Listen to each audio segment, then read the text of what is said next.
Vous savez, je disais à mon ami,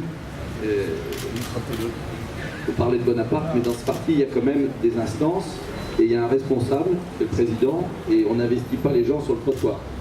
On investit les gens pour les législatives après un processus. Et il y a un conseil national samedi. Donc je salue les futurs candidats et les prétendants, mais il y a des procédures à respecter, donc les coups d'État, c'est pas chez nous. Hein, voilà. Même si vous avez de belles permanences. Hein.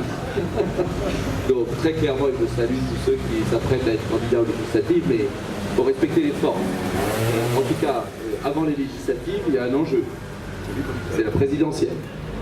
Et il n'y aura pas de législative s'il n'y a pas une victoire présidentielle. Et je vais vous dire une chose très simple.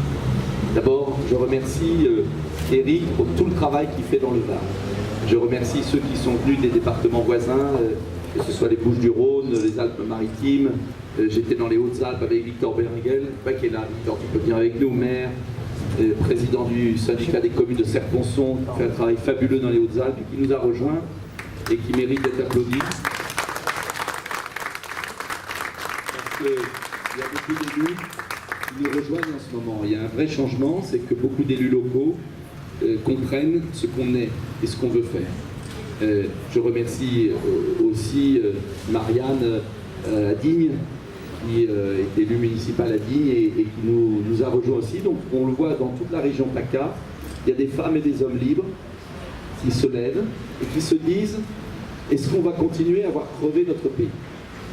Est-ce qu'on va continuer à être prisonnier d'un jeu politicien qui dégoûte de plus en plus les Français?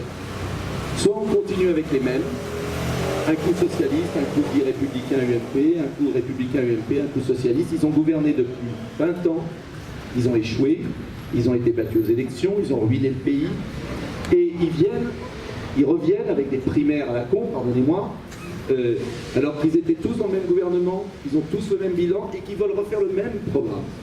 Ça ne peut pas marcher. Vous ne pouvez pas contrôler l'immigration si vous ne contrôlez pas les frontières. Vous ne pouvez pas aider nos PME et nos artisans si vous ne mettez pas fin au système de travailleurs détachés qui ne payent pas les charges sociales.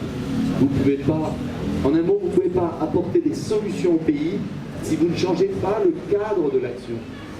C'est ça qu'ils n'ont pas compris à gauche ou à droite.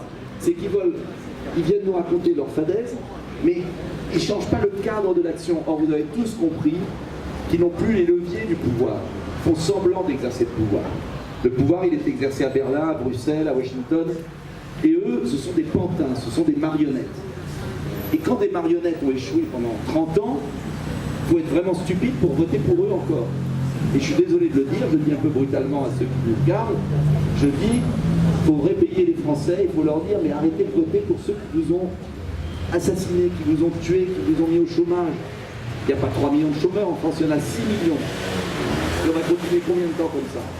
Donc cela, c'est fini. Mais simplement, ils sont solides, ils sont résistants. Comme les vieux produits recyclables, c'est bien de recycler, tu as raison, et dans beaucoup de choses, sauf en homme politique. Et je crois qu'il faut que vous fassiez prendre conscience à nos concitoyens qu'on ne peut pas continuer avec des gens qui n'apporteront pas les bonnes solutions. Il y a une phrase d'Einstein que je répète toujours: ce ne sont pas ceux qui ont créé les problèmes qui peuvent les résoudre. Mais il faut que ça rentre dans le crâne de nos concitoyens, parce que je suis stupéfait de voir qu'on les entend encore à la télévision, qu'ils ont lamentablement échoué et que les gens se disent: ah bah lequel est le moins pire? Voilà. Vous n'avez pas entendu ça chez vos voisins, vos amis? Oh, je vais voter pour le moins pire. Mais on ne vote pas pour le moins pire parce que c'est la France dont il s'agit. C'est une affaire grave. Alors ça, c'est la vieille politique. Et puis de l'autre côté, on va se parler franchement, il y a un parti qui réussit. On va en parler, il ne faut pas cacher les choses, ça s'appelle le Front National. Il dit parfois des choses justes. Il ne faut pas le cacher non plus. Et moi, je ne l'ai jamais diabolisé. Parce qu'il y a des millions de Français qui se disent: est-ce que c'est pas eux? Mais quand on gratte un peu et qu'on creuse un peu, on s'aperçoit qu'il y a quand même de sacrés défauts, des vices de fabrication. Et en vérité, c'est à cause de ça qu'ils ne gagnent pas au second tour. Et vous avez une expérience dans cette région. Et les Français n'en peuvent plus d'être obligés de choisir, soit entre ceux qui sont incompétents, soit entre l'aventure, c'est-à-dire le saut sans parachute, notamment sur le plan économique. On ne confie pas le pouvoir à une famille.